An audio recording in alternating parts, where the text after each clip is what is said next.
Hi everybody, this is Kevin and welcome to another manga review. And today we're going to take a look at Eden Zero Volume 4 from Hiro Mashima. And I'm really loving this series. I can't wait to see what happens next. And let's just get right into it. So, the first two volumes I saw as sort of an introductory to the cast of characters and laying out the groundwork to what the series is all about.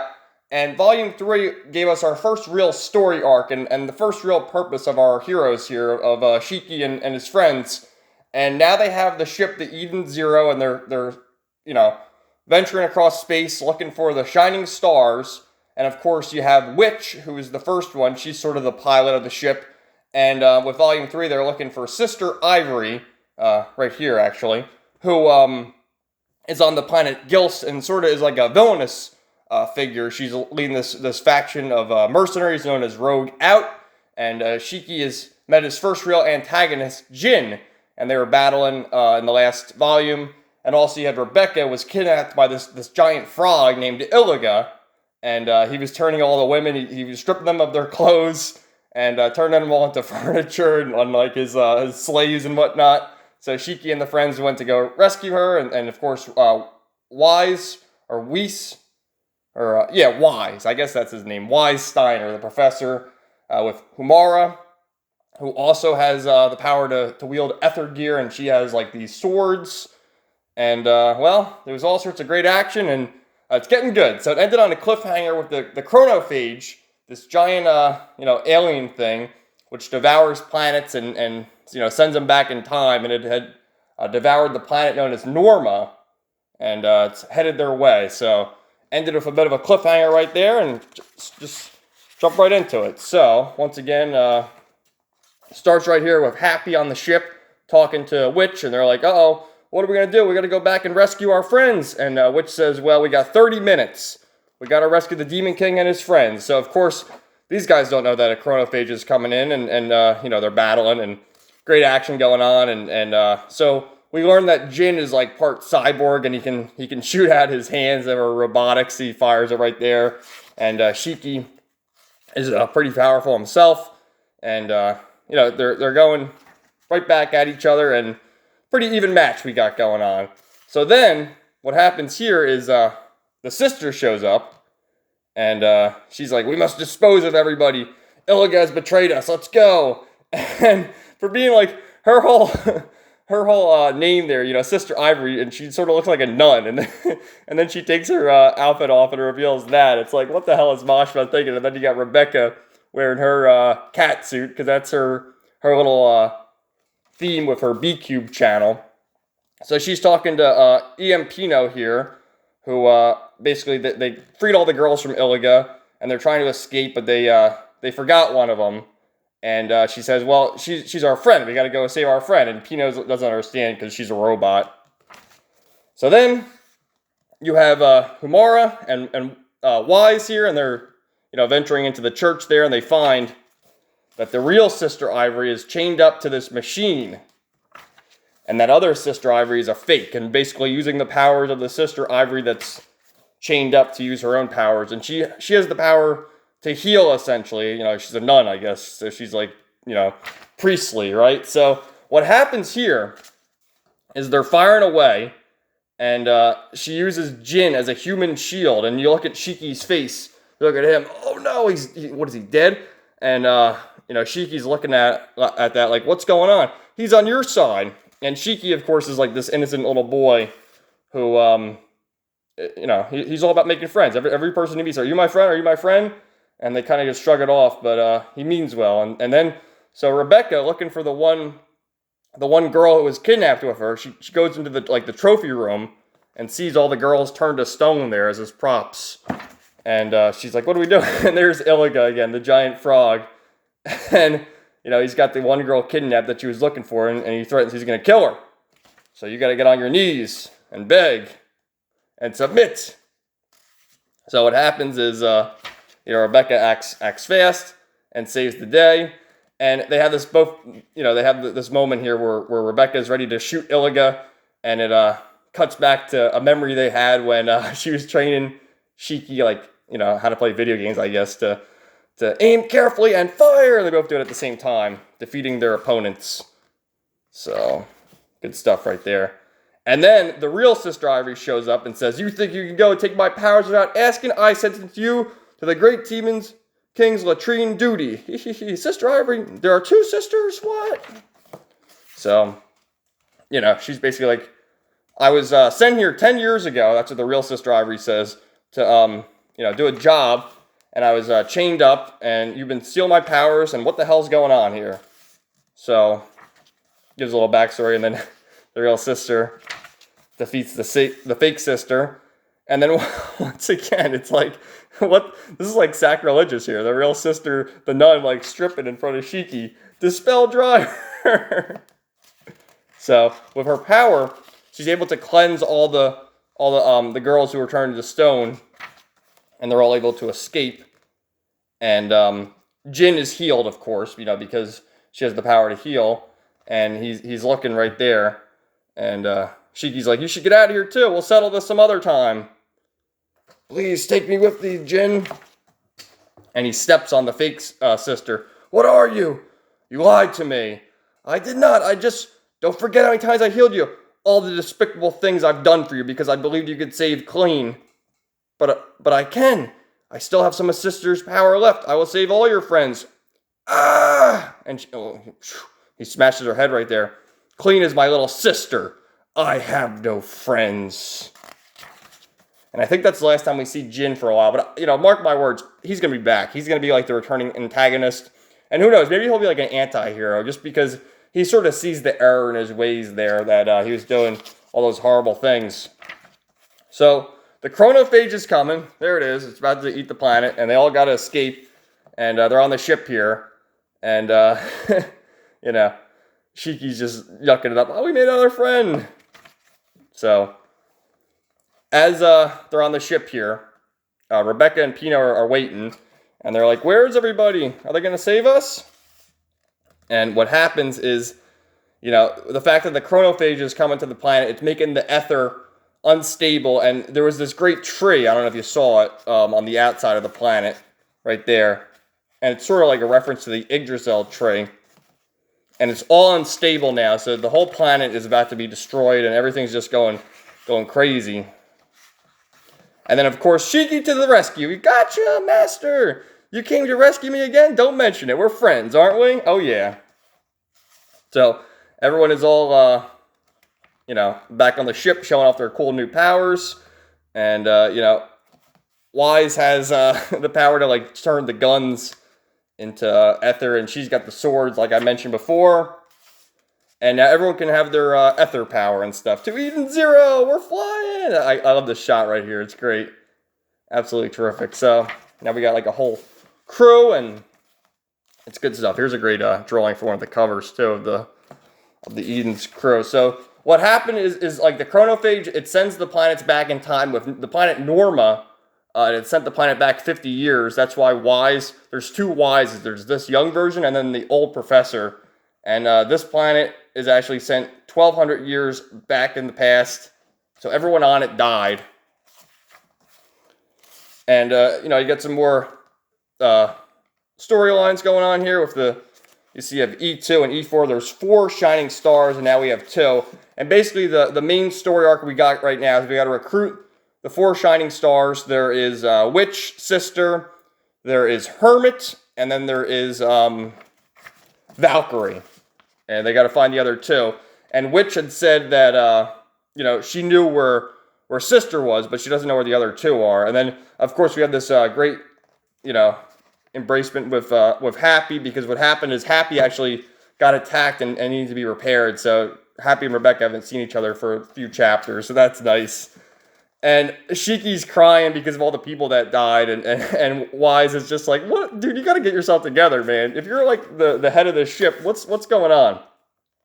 So then we learn that Humara here, the swordswoman, who can wield the Ether sword, actually trained under, or was taught by Valkyrie, one of the shining stars. And Valkyrie had disappeared a little while ago, and Humara's on a quest to find her, basically, to find her former master, her former teacher. So that's why she joins the ship.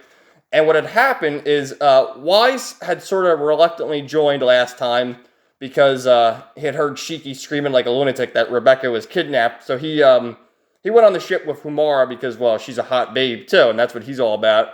And Humara officially joins the crew, and Whis is like, oh, should I join? You see him sweating there, and Shiki shakes his hand. You're definitely our friend. Yeah, I guess I am. I'll stick around for a while, and they shake hands. And then this dude shows up, and I don't know if you remember, but this is Moscoy, and he was part of the fake Sister Ivory's band of mercenaries, Rogue Out, and he got shot and killed by Wise. But he shows up again, and he's sort of like the comic relief character. I don't know. He doesn't. Right now, we don't really know what the hell his problem is, but he's the comic relief character, and all he says is Moscoy. So they're like, "What the hell is this guy?" And Sister Ivory's like, "Oh, he's our friend. Nice to meet you." And he has this button on his belly button there. It says, "Don't push," and he's about to push it, and Sister Ivory's like, "Don't push it," and he's gonna do it. And I guarantee you, it doesn't happen in this volume, but I guarantee he pushes it. And it saves the crew at some point. He like self-destructs or something. That's my prediction. So write all this stuff down and get back to me, or I'll write it down. But here is the Interstellar Army. We had met, I'm trying to remember the character names. It was like Justice, Honor. They had like names like that. This guy right here, I think he's Justice, the main guy. And then you have the main captain here, Captain Jaguar. And they're looking at this planet Gils, which they'd mentioned was full of scum and villainy. And looks like Iliga and Rogue Out escaped, but one of the Orsian Says Galactica escaped.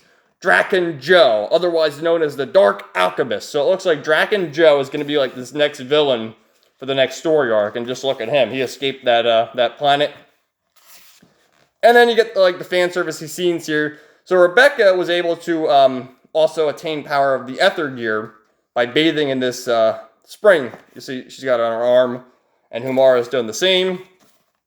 And it's just a chance to get some beautiful ladies there hanging out. So then they get out, they find their B cube again. Shiki found it, and he gives it back to Rebecca. And same thing with Happy. And then Witch, she was giving the massage to Rebecca earlier, and she'd mentioned, she has the oil massage, electric massage, and mind-numbing torture and pleasure massage. And Mara wants the third one. And it's just crazy, man. So, good stuff. So, what happens here is Rebecca's talking to Clarice at Blue Garden, and, they had rescued the other B-cubers, and we learned Rebecca is an aspiring B-cuber. It's like a YouTuber or Twitch, and she had 100 subscribers, and she rescued all the ones with millions of subscribers. So now everyone's subscribing to her, and she's famous. So they're in the Sakura Cosmos here, and they're witnessing all these heroes here who guarded the cosmos during the Dark Ages, the Heavenly Knights of the Dancing Sakura, and they find Hermit, just sitting up there like a hermit, and they find her, but it turns out she's not working. So they got to figure out how to get her to work. And basically, Shiki, his whole thing, it's all about the power of friendship with him. So he says, we got to go fix her broken heart. So why don't we shrink her, send Happy or Pino in her to fix the heart? And it's like, well, she's a freaking robot, or a cyborg or whatever. So it's not going to work out that way. So Witch says we got to go to the planet Digitalis. Right, is that what it's called? Yeah, Digitalis. And basically, it's the virtual world. And so they agreed to go into the digital world here. And you get in their, outfits. And whoa! And it's time.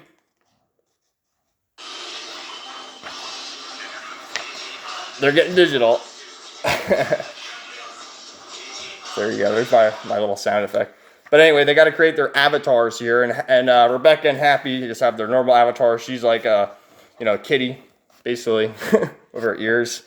And turns out that Humara turns into a male avatar, which you got that going there. And then we see Zyamel again, the narrator of the story, basically saying that this story is about to take a little bit of a dark turn, so be prepared. Also recapping some stuff. Because mind you, this is the volume, but these are all different chapters, like chapter 31. And I learned that Hiro Mashima puts these out weekly, so God bless him for the great artwork he's doing, and for doing it so quickly.